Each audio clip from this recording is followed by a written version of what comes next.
السلام عليكم ورحمة الله وبركاته. بسم الله الرحمن الرحيم. الحمد لله رب العالمين والصلاة والسلام على سيد المرسلين نبينا محمد وعلى آله وصحبه أجمعين وبعد. সম্মানিত শ্রোতা দর্শক মণ্ডলী, আল্লাহ রাব্বুল আলামিনের প্রশংসা এবং প্রিয় নবী সাল্লাল্লাহু আলাইহি সাল্লামের উপর সালাত ও সালামের পর আজ সোমবার 12ই মুহররম 1447 হিজরি মোতাবেক 7/7/2025 আমাদের ধারাবাহিক প্রশ্নোত্তর পর্ব নম্বর 97।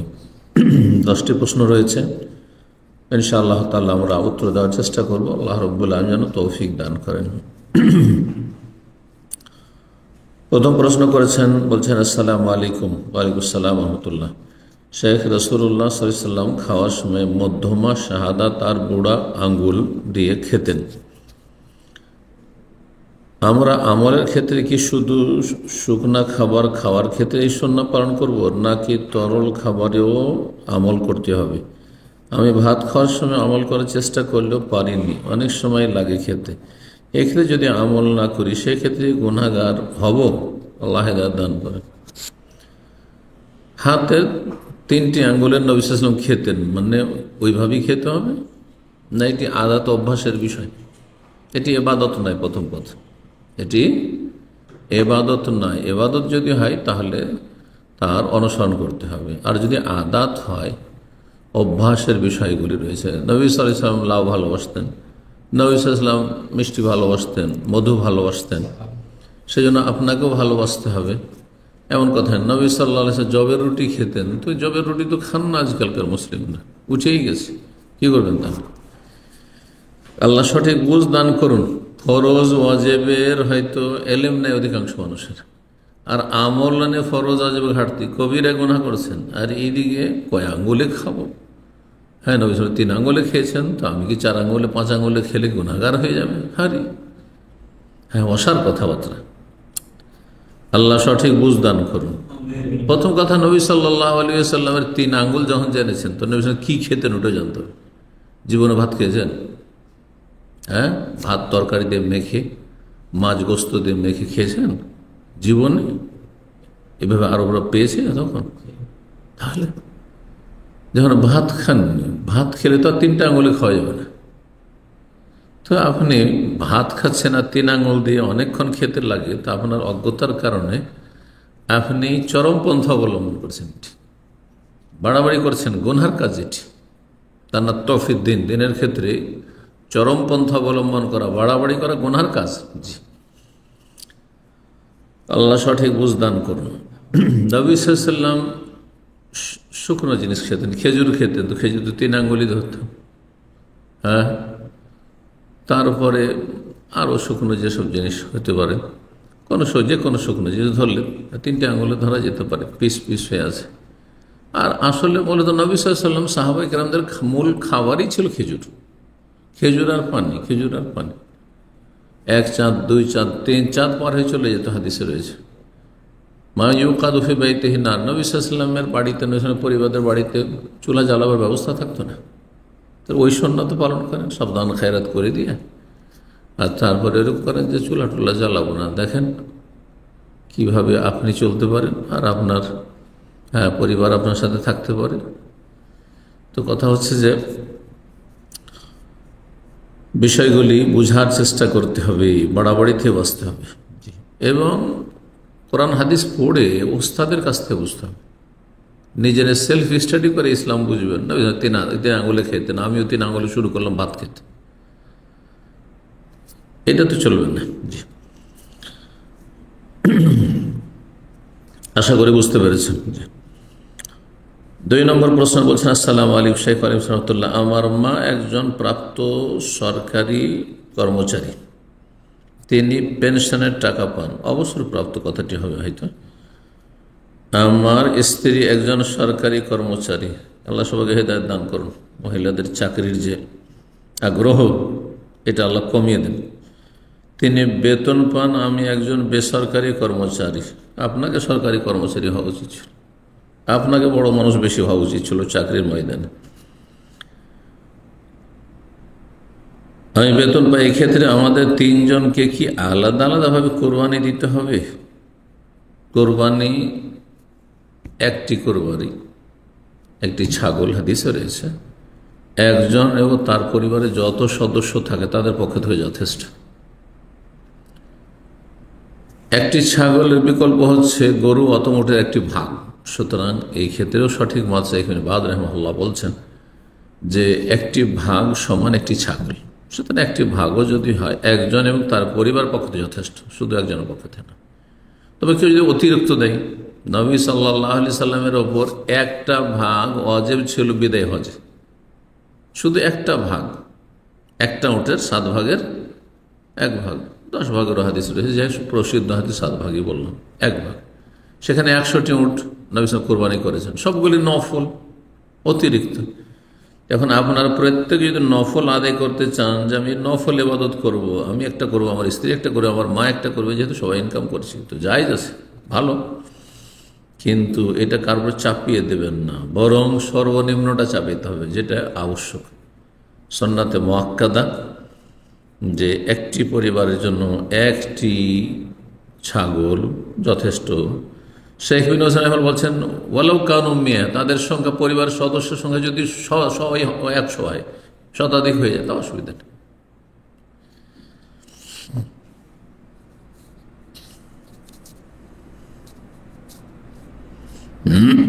তিন নম্বর প্রশ্ন বলছেন, আসসালামু আলাইকুম শেখ। ওয়ালাইকুম সালাম। আমি পালিয়ে কোর্টে বিবাহ করেছি, আল্লাহ হেদায়েত করেন, তওবা করো, তৌফিক দান করেন। হারাম কাজ করেছে। বিয়ের দ্বিতীয় দিনে মেয়ের পরিবার আমাদের মেনে নিয়েছে, আল্লাহকে রাজি করেছেন কিনা এটা আগে দেখবেন। আমাদের পরিবার ও তাদের পরিবারের সাথে ভালো একটা সম্পর্ক স্থাপন হয়েছে। প্রায় 1 বছর পরে আমরা অনুষ্ঠান করে মেয়েকে আমাদের বাড়িতে উঠিয়ে এনেছি, কিন্তু ওখানে আর বিয়ে অথবা বিয়ের জন্য কাজী আনা হয়নি। মেয়ের বাবা হাসি মুখে আমার স্ত্রীকে আমাদের বাড়িতে পাঠাইছে।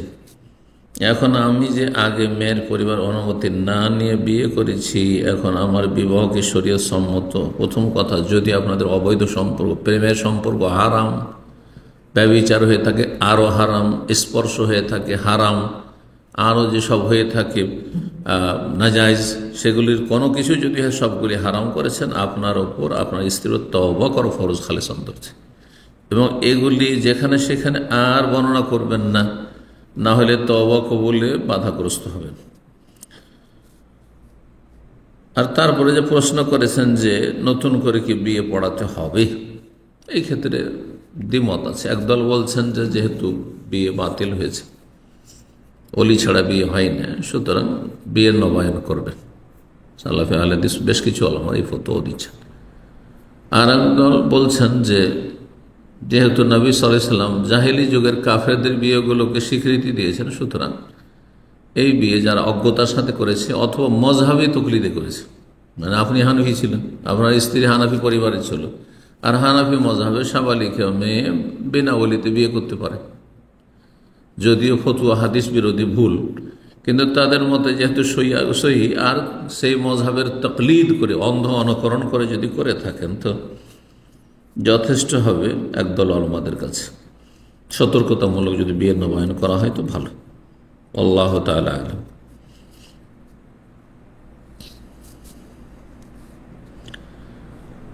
4 নম্বর প্রশ্ন বলছেন, আসসালামু আলাইকুম শেখ। ওয়ালাইকুম আসসালাম। ব্যবসায়ী উদ্দেশ্য ছাড়া বিদেশ থেকে কোনো পণ্য নিজে যে কিনে আনলে অথবা কারোর মাধ্যমে কিনে আনানো হলে দেখা যায় রাষ্ট্র ট্যাক্স পায় না, সেই ক্ষেত্রে এভাবে পণ্য ক্রয় করা জায়েজ হবে কি? জায়েজ। রাষ্ট্র ট্যাক্স নেবে, আমি কিনবো, কেউ বিক্রি করবে, ট্যাক্স নেবে, এটা শরীয়ত অনুমতি দেয় না, শরীয়ত এগুলো অ্যালাউ করা হচ্ছে। জনগণের ট্যাক্স নিয়ে বিলাসিতার জীবনযাপন করা যারা এইসব করছে তাদের জবাব দিতে হবে কি আমাদের। আল্লাহ হিদায়াত দান করুন। 5 নম্বর প্রশ্ন বলছেন, আসসালামু আলাইকুম শেখ। ওয়ালাইকুম আসসালাম। আত্মীয় স্বজন বেনামাজি সুদখোর হলে তাদের বাড়িতে গিয়ে কিছু খাওয়া যাবে, ইচ্ছায় কিংবা অনিচ্ছায়? যদি আপনাকে যে খাবারটা দিচ্ছে সেটা হালাল হয়, অথবা তাদের হালাল হারামের সংমিশ্রণ আছে, কিছু হালাল ইনকাম কিছু হারাম, তাহলে খেতে পারবেন। কিন্তু যদি বলে দেয় যে আমরা যে সুদের ইনকামটা করেছি ওখান থেকে আজকে পার্টি করেছি, জুয়াতে লটারি জিতেছি ওখান থেকে আজকে পার্টি করেছি, তাহলে এই রুজি হারাম, তাদের জন্য হারাম, সবার জন্য হারাম। মুক্ত হওয়ার জন্য, আল্লাহ সন্তুষ্টির জন্য মুক্ত হওয়ার জন্য দান করে দিতে হবে। এই পয়সা কারো জন্য খাওয়া যায় না, হারাম পয়সা। আর যদি চেনা থাকে যে কার কাছ থেকে সুদ খেয়েছি, তাদেরকে ফেরত করে দিতে হবে, সুদ থেকে তওবা। না হলে আল্লাহর যুদ্ধের ঘোষণা, আল্লাহর যুদ্ধের ঘোষণা হচ্ছে আল্লাহর আযাব, দুনিয়া আখিরাতের আযাব, শারীরিক, মানসিক, পারিবারিক, আর্থিক, সব রকম আযাব। যেন সুদখোররা না তাদের শরীর সুস্থ, না মানসিক শান্তি আছে, অনেকে পাগল হয়ে যায় সুদ খেয়ে খেয়ে শেষ জীবনে। আর তারপরে কঠিন শাস্তি তো রয়েছে, মরার পরে কবরে কঠিন শাস্তি রয়েছে, জাহান্নামে কঠিন শাস্তি রয়েছে। মির্গির রোগীর মতো আছাড় খেয়ে খেয়ে পড়বে। আল্লাহর কোরআনে বলেছেন জি, আল্লাযীনা ইয়াকুলুনা রিবা লা ইয়াকুমুনা ইল্লা কামা ইয়াকুমুল্লাযী ইয়াতাখাব্বাতুহু শাইতানু মিনাল মাস। যেসব মানুষকে জিন শয়তান স্পর্শ করে, মৃগীর রোগে আক্রান্ত, আর আছাড় খেয়ে খেয়ে উল্টে পাল্টে পড়ছে আর উঠছে, বেহুশ হয়ে যাচ্ছে, ওই রকম দশা হবে জাহান্নামে সুদখোরদের। আল্লাহ রাব্বুল আলামিন এরকম ধ্বংসাত্মক গুনাহ থেকে, সমস্ত কাবিরা গুনাহ থেকে মুসলিম জাতিকে ফিরে আসার, বেঁচে থাকার তৌফিক দান করেন। যদি আপনাকে এমন কিছু খাওয়ায়, আপনার আত্মীয় স্বজন, বন্ধু বান্ধব দাওয়াতে, যেটা জানছেন যে এটা হারাম, অমুকের ফল চুরি করে নিয়ে এসছে, অমুকের টাকা পয়সা বেমানি করে নিয়ে এসছে, অমুকের বাড়িতে চুরি ডাকাতি করে নিয়ে এসছে, সেগুলিতে খাওয়াচ্ছে, তাহলে নিঃসন্দেহ হারাম। সেটার মালিক কেউ হইতে পারবে না, যে আসল মালিক তার কাছে ফিরিয়ে দিতে হবে। কিন্তু যেমনটা বললাম যে অধিকাংশ লোক আজকাল যারা হারাম খায়, তাদের হালাল হারামের সংমিশ্রণ রয়েছে। কিছু জমি জায়গা আছে, ওখান থেকে হালাল রোজগার হচ্ছে, আর কিছু হারাম রোজগার হচ্ছে। তাদের বাড়িতে আত্মীয় স্বজন হলে প্রয়োজনে যদি খাওয়ার মজলিসে, দাওয়াতের মজলিসে পাপ না হয়, তাহলে দাওয়াত খেতে পারবেন। যদি শাসন করা সম্ভব হয়, দাওয়াতকে এড়িয়ে দাওয়াত খাবো না তোমাদের, আর এর মাধ্যমে সংশোধন করতে পারবেন, চাপে রাখতে পারবেন, ফিরিয়ে নিয়ে আসতে পারবেন, তাহলে এটি আপনার কর্তব্য। 6 নম্বর প্রশ্ন বলছেন, আসসালামু আলাইকুম রহমতুল্লাহ। ওয়ালাইকুম সালাম রহমতুল্লাহ। শেখ, সালাতে সানা এবং সূরা ফাতিহা প্রসঙ্গে ইমাম সাহেব যখন উচ্চস্বরে তেলাওয়াত করে, এই সময় আমি যদি এমন অবস্থায় সালাতে উপস্থিত হই যে ইমাম সাহেবের সূরা ফাতিহা পড়ে অন্য সূরা তেলাওয়াত করছেন, এখন আমার করণীয় কি হবে? আমি কি সানা পাঠ করে সূরা ফাতিহা তেলাওয়াত করব, নাকি শুধু তাকবীরে তাহরিমা দিয়ে ইমাম সাহেবের তেলাওয়াত শুনবো? সূরা ফাতিহা পাঠ করবেন, সানা পড়বেন না। সানা পড়া সুন্নাত, আর এই সুন্নাত আদায় করতে গিয়ে আপনি শোনা বন্ধ করবেন, এটা করবেন না। কিন্তু সূরা ফাতিহা আগে পড়ে নিয়ে তারপর শুনতে শুরু করবেন। আল্লাহু আকবার তাকবীরে তাহরিমা দিয়ে সূরা ফাতিহা পড়ে নেবেন, আউযু বিল্লাহি মিনাশ শাইতানির বিসমিল্লাহির রহমানির বলে, আর তারপরে তখন বাকি যতটা তেলাওয়াত শুনতে পাচ্ছেন শুনবেন। এই ক্ষেত্রে পিছিয়ে যাওয়া ব্যক্তি সানা পড়বেন না। সানা পড়তে গিয়ে রুকুতে চলে গেল, ফরজ পড়লেন না, সুন্নাত নিয়ে পড়ে থাকলেন, ভুল কাজ করলেন। ফাতিহা, সূরা ফাতিহা পড়া সালাতের রুকুন। এই রুকুন ছাড়া সালাত হয় না, যারা সুযোগ পাবে পড়ার, কিন্তু বাইরে থেকে আসলেও রুকুতে চলে গেছে, এই ক্ষেত্রে অধিকাংশ আলেমদের কাছে রুকু পেলে রাকাত হয়ে যাবে। 7 নম্বর প্রশ্ন বলছেন, আসসালামু আলাইকুম শেখ। ওয়ালাইকুম আসসালাম রহমতুল্লাহ। ইমাম সাহেবকে যদি আমি রুকু অবস্থায় পেয়ে যাই, তাহলে কি আমি তাকবীরে তাহরিমা নিয়ত করে রুকুতে চলে যাব? জি, আল্লাহু আকবার আগে তাকবীরে তাহরিমা বলে, তাকবীরে তাহরিমা দিয়ে রুকুতে গেলে কাজ হবে না, কারণ তাকবীরে তাহরিমা রুকুন। জি, তাকবীরে তাহরিমার নিয়তে তাকবীর দেবেন আপনি, আবার রুকুতে যাওয়ার তাকবীর না, ওটা ওয়াজিব। তাকবীরাতুল ইন্তেকাল মানে এক অংশ থেকে আরেক অংশে যাওয়া, কিয়াম থেকে রুকুতে যাওয়া, যে তাকবীরগুলো রয়েছে উঠা নামার সময়, এগুলো হচ্ছে ওয়াজিব। কিন্তু তাকবীরে তাহরিমা হচ্ছে রুকুন, সুতরাং তাকবীরে তাহরিমার নিয়ত করবেন। বড়টি নিয়ত করলে ছোটটা তাতে শামিল হয়ে যাবে। কিন্তু উত্তম হচ্ছে দুটো তাকবীর দেওয়া, আল্লাহু আকবার তাকবীরে তাহরিমা, তারপর রুকুতে যাওয়ার তাকবীর আল্লাহু আকবার, আরেকটি তাকবীর দিয়ে রুকুতে যাবেন, এটা উত্তম ওলামারা বলেছে। তাহলে রুকুন ফরজটাও আদায় করলেন আর ওয়াজিবটিও আদায় করলেন। বলছেন তারপরে, আর এ থেকে আমার ওই রাকাতটা হয়ে যাবে? যে হয়ে যাবে, আপনার যেমনটা বললাম, জি, তাকবীরে তাহরিমা দিবেন আর তারপরে রুকুতে চলে যাবেন। এই রাকাতটি যদি হয়ে যায়, তাহলে নবী সাল্লাল্লাহু আলাইহি সাল্লামের এই যে হাদিস বর্ণিত হয়েছে যে সূরা ফাতিহা ছাড়া কোনো সালাত হয় না, এই হাদিসটা কিভাবে সমন্বয় করা যেতে পারে? যারা সময় পাবে, যারা সময় পাবে সূরা ফাতিহা পড়ার, আর সময় সূরা ফাতিহা পড়ল না, তার নামাজ হয় না। একাকি মুসাল্লি একা একা পড়েছে, সূরা ফাতিহা পড়লো, অন্য সূরা পড়লো, নামাজ হবে না। ইমাম সাহেব সূরা ফাতিহা পড়লো না, নামাজ হবে না। মুক্তাদি যদি থাকে, 3 রকমের মুসল্লি, ইমামের পিছনে পড়ছে, তো অধিকাংশ আমাদের কাছে এই ক্ষেত্রে রুকুন ফরজ নাই, কিন্তু অনেকে বলেছেন, ইমাম শাফি, ইমাম বুখারী রাহিমাহুল্লাহ, যে না, সবার জন্য রুকুন। সুতরাং সূরা ফাতিহা পড়ার সময় পেলে সূরা ফাতিহা ছাড়া নামাজ হয় না। আর যদি সূরা ফাতিহার সময় না পান, তাহলে তাকবীরে তাহরিমা সময় আছে, তাকবীরে তাহরিমা দিয়েই আর তারপর রুকুতে যাবেন, আর রুকু পেলে রাকাত ইনশাআল্লাহ হয়ে যাবে, যেই ব্যক্তি সূরা ফাতিহার সময় পেল না তার জন্য। 8 নম্বর প্রশ্ন বলছেন, আসসালামু আলাইকুম শাইখ আলাইকুম সালাতুল্লাহ, কোরবানি বা জবাইয়ের ক্ষেত্রে আড়াই প্যাঁচে জবাই করা কি জরুরি? লা হাওলা ওয়ালা কুওয়াতা। নতুন মশলা শুনলাম, নতুন বেদাতি কথা শুনলাম। শুনেছেন আপনারা? দেশে আছে নাকি? আছে, এক এক অঞ্চলে এক এক বেদাত আছে। সব বেদাত সব জায়গায় থাকবে জরুরি নয় কিন্তু, কারণ বেদাতের তো ধর্ম স্বাধীন, কিছুর পাবন্দি নেই ওতে, যে দলিল খুঁজতে হবে কোরআনে হাদিসে। যেটা করছে ওইটা হচ্ছে পরম্পরা ধর্ম, প্রচলিত ধর্ম। সুতরাং ওই ক্ষেত্রে হয়তো এক ডিস্ট্রিক্টে আছে, এক থানায় আছে, আর এক থানায় নেই, এক গ্রামে আছে, আর এক গ্রামে নেই বিদাত। যেমন হিন্দুদের ধর্ম, উত্তর ভারতের হিন্দুদের পূজা আলাদা, দেবদেবী আলাদা, আর দক্ষিণ ভারতের হিন্দুদের ধর্মকর্ম অনেকটাই আলাদা। এরাও হিন্দু, ওরাও হিন্দু। দক্ষিণ ভারত, কেরালা, কর্ণাটক, এইসব, যে তামিলনাড়ু, এইসব জায়গাতে রাবণের পূজা হয়। শ্রীলঙ্কা রাবণের পূজা, হিন্দু রাবণের পূজা করে। আর উত্তর ভারতের রামের পূজা করে। রাবণ আর রাম হচ্ছে তো ওই রকমই হচ্ছে বেদাতীদের ধর্মকর্ম, কারণ দলিলের পাবন্দি নেই, ওহীর অনুসরণ নেই। আল্লাহ ওহীর অনুসরণ করা ফরজ করেছেন।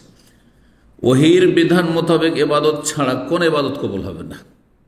ওমাই ইয়াবতাগি গায়রাল ইসলামি দীনান ফালা ইউকবাল মিনহু। ইসলাম হচ্ছে ওহীর নাম, আর ওহী ছাড়া, ইসলাম ছাড়া অন্য কোনো পথ অবলম্বন করে আল্লাহ কখনো গ্রহণ করবেন না, কবুল করবেন না।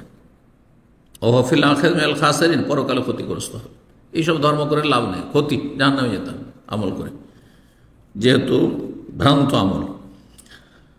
তো এখানে বলছেন কোরবানি বা জবাইয়ের ক্ষেত্রে আড়াই প্যাঁচে জবাই করা কি জরুরি? জরুরিও না, হ্যাঁ, আর আপনার সুন্নত মুস্তাহাবও না, বরং এটা যদি করণীয় মনে করেন যে এটা হচ্ছে নফল কাজ, হ্যাঁ, তাও বিদাত। আড়াই প্যাঁচের জায়গায় 3-5 প্যাঁচ যদি হয়, 5 হয়ে যায়, 7 হয়ে যায়, অসুবিধা আছে নাকি? ধারালো অস্ত্র দিয়ে জবাই করতে হবে, এটা তো শরীয়তের বিধান, যাতে জীবটা আরামে জবাই হয়ে যায়, ওর কষ্ট না হয়। যত ধারালো সুন্দর অস্ত্র দিয়ে জবাই করেন তত বেশি ভালো। নবী সাল্লাল্লাহু আলাইহি ওয়াসাল্লাম হাদিস সহিহ মুসলিমের, জি, ফাইদা কাতালতুম ফাহসিনুল কিতলা ওয়া ইযা যাবাহতুম ফাহসিনুল যিবহা, যখন জবাই করবে তখন সুন্দরভাবে ভালো আচরণের সাথে জবাই করবে, যাতে তাড়াতাড়ি পশুটার প্রাণ বা আত্মা বেরিয়ে যায়। জি,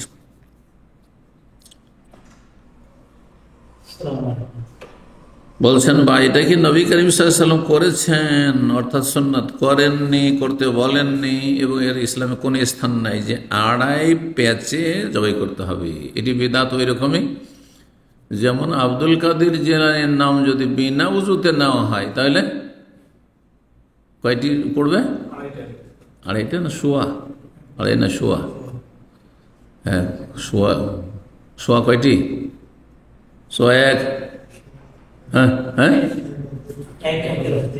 শোয়া না, 1-এর পরে শোয়া, শোয়া 1 না শোয়া 2? কয়টি?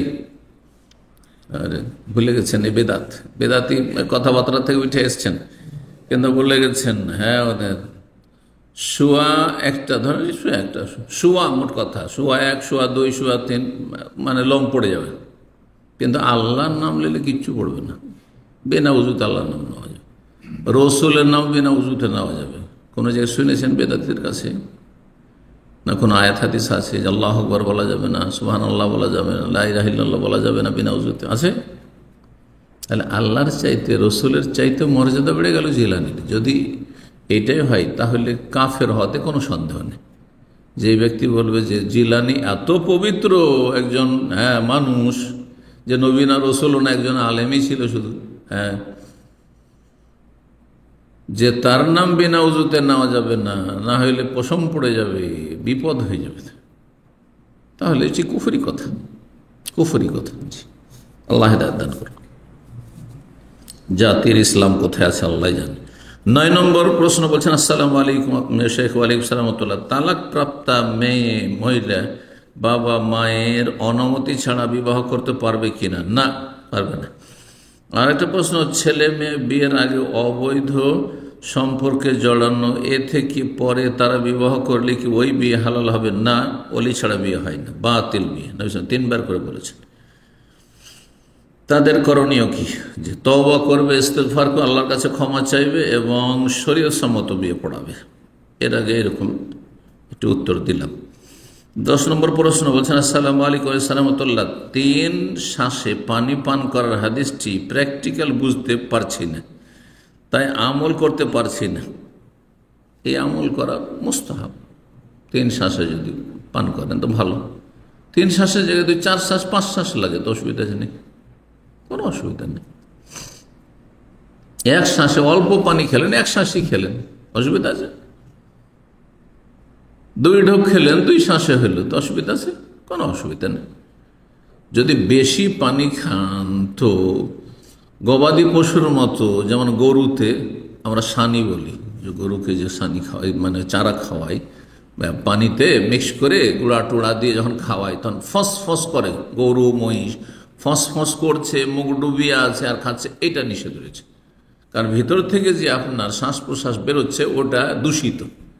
হ্যাঁ, ওতে আপনি অসুস্থ হয়ে যাবেন, ক্ষতি হয়ে যাবে। সেই জন্য বড় গ্লাসে পানি পান করছেন বা জুস পান করছেন, ঢক ঢক ঢক ঢক করে ফোঁস ফোঁস করে নাক দিয়ে মুখ দিয়ে ছাড়ছেন আর খাচ্ছেন, এটা আপনার ক্ষতি করবে, সেজন্য নিষেধ করা হয়েছে।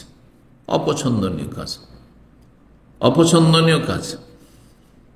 এবং উত্তম হচ্ছে যেটা আপনার জন্য স্বাস্থ্যকর, যাতে আপনার শরীর স্বাস্থ্যের ক্ষতি করবে না, এই পান করা, যে 1 ঢোক 2 ঢোক খেলেন তারপরে মুখটাকে হটিয়ে নেন। শ্বাস মানে আপনি শ্বাসটা ছাড়বেন বাইরে, গ্লাসের সামনে নয়, হটিয়ে নেন, তারপরে শ্বাস ছাড়েন, তারপরে আবার খান, এরকম করে। এ হচ্ছে এই হাদিসের উদ্দেশ্য। যদি হাদিসের প্র্যাকটিক্যাল বুঝিয়ে দেন, এই যে প্র্যাকটিক্যাল বুঝিয়ে দিলাম যে 3 শ্বাস বাইরে নেবেন বেশি পানি খেতে হলে, কিন্তু অল্প পানি, আমি 1 ঢোক 2 ঢোক পানি খেলাম, 1 শ্বাসই খেয়ে নিলাম, অসুবিধা নেই, কোনো অসুবিধা নেই। আল্লাহ রাব্বুল আলামিন আমাদেরকে উপকারী জ্ঞান দান করেন। আবার বলছি যে কোরআন হাদিস পড়ে নিজের থেকে নিজের মতো বুঝে আমল করলে গুমরাহির সম্ভাবনা বেশি রয়েছে। ওস্তাদ ছাড়া কোনো সাবজেক্ট দুনিয়াতে শেখা হয় না। নাহলে ডাক্তারি বই মার্কেটে মজুদ রয়েছে, ইঞ্জিনিয়ারিং বই পুস্তক মার্কেটে মজুদ রয়েছে, কোরআন হাদিস বুখারী থেকে তাফসীর থেকে সব মার্কেটে মজুদ রয়েছে, লাইব্রেরিতে নিয়ে চলে আসলেন, সেলিফিস্টাই নিজে নিজে পড়াশোনা করে আপনি আলেম হয়ে গেলেন, হইতে পারবেন? আর যদি হন তো আপনার বিভ্রান্তি শেষ থাকবে না। ওই রকমই যেমন একটি গল্প আছে যে কেউ উর্দু শিখেছে, কিন্তু অল্প উর্দু শিখেছে, বাঙালি বা হয়তো উর্দু ভাষী, কিন্তু সামান্য শিখেছে, অল্প বিদ্যা ভয়ঙ্কর, অল্প শিখেছে। দিয়ে উর্দুতে আসলে আছে একটি বাক্য, যখন জামাতে নামাজ পড়বে বা এমামতি করবে, তো জব ইমামত করে তো পড়ে নিয়েছে হিলকে পড়ে, जब इमाम नमाज में इमामत करे तो হিলকে পড়ে, আর ইমামতি করা শুরু করেছে, আর হিলতে শুরু করেছে, এইভাবে হিলতে শুরু করেছে, এইভাবে ঝুঁকতে শুরু করেছে। কি ব্যাপার স্যাপার, তো বলছে আমি পড়েছি, হ্যাঁ আমি একটা বইয়ে পড়েছি যে যখন জামাতে নামাজ পড়বে বা ইমামতি করবে তখন হিলকে পড়ে। আসলে কি ছিল? হালকি পড়ে। যখন ইমামতি করবে তোমার পিছনে অনেক লোক আছে, বুড়ো আছে, অসুস্থ আছে, রোগী আছে, হ্যাঁ আরও কেউ থাকতে পারে, হ্যাঁ কারো পেশাব পায়খানার সমস্যা থাকতে পারে, বেগ থাকতে পারে, হালকি পড়ে মানে হালকা হালকা পড়ো, লম্বা করি না বেশি। তা হালকিকে হিলকে পড়ে, তো ওইরকম হলে অবস্থা। জি, আল্লাহ রাব্বুল সঠিক বুঝদান করুন। ওস্তাদের কাছ থেকে এলিম শিখতে হবে, আল্লাহ জানাতে হবে, এবং যোগ্য ওস্তাদ থেকে শিখতে হবে। যোগ্য ব্যক্তির কাছ থেকে শিখলে যোগ্যতা লাভ হবে, আর অযোগ্যর কাছ থেকে শিখলে অযোগ্যতাই থেকে যাবে। আল্লাহ সঠিক বুঝদান করুন, ভালো আমলে তৌফিক দান করুন, উপকারী জ্ঞান দান করুন। সমস্ত বালা মুসিবত আর গুমরাহি থেকে আল্লাহ বাঁচিয়ে রাখুন। জাযাকুমুল্লাহ খাইর। ও সাল্লাল্লাহু আলা নবিয়িনা মুহাম্মদ ওয়া আলা আলিহি ওয়া সাহবিহি আজমাইন।